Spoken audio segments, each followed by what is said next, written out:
is jy vir God? Klink jou stem soos die ander?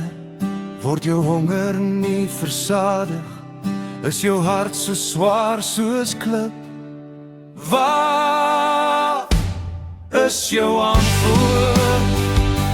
Slaan jou tent binne in die woord. Verbinding nou aan God, 'n ewige konneksie.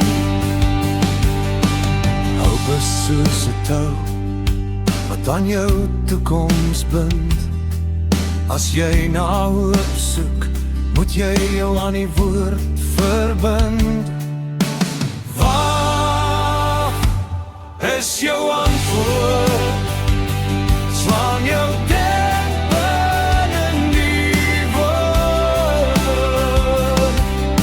Verbinding nou aan God, 'n ewige konneksie.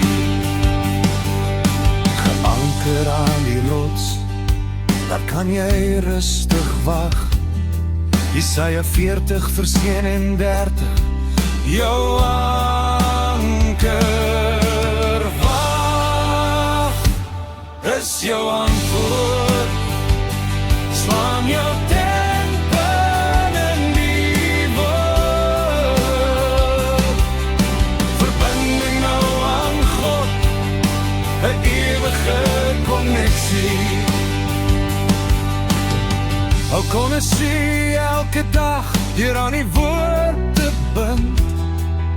'n Sondag kerkverhouding, 'n tent binne in die sand. Waar is jou antwoord? Slaan jou tent binne in die woord. Verbinding nou aan God, 'n ewige konneksie. Die wêreld wil jou pille gee om jou te verbly. Genesing sal jy in Johannes 15 verself kry. Waar van die woord?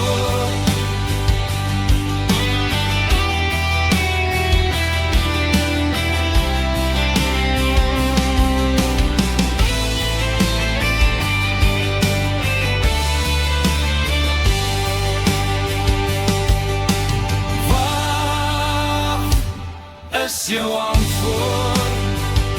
Slaan jou tent binne in die woord. Verbinding nou aan God, 'n ewige konneksie. Twyfel nooit aan jou konneksie, as jy gehoorsaam is. Hy is die amen van Openbaring 4 vers 14. Waar is jou antwoord? Slaan jou tent binne in die woord. Verbinding nou aan God, 'n ewige konneksie. In die wêreld is seker belangrik, 'n vrye mens. Maar vryheid kom alleen weer aan die woord getrou te wees. Waar is jou antwoord? Slaan jou tent binne in die woord. Verbinding nou aan God, 'n ewige konneksie. Die woord sal jou versadig, 'n honger nimmer meer. Jeremia 15 vers 16, my hele koskas. Waar is jou antwoord?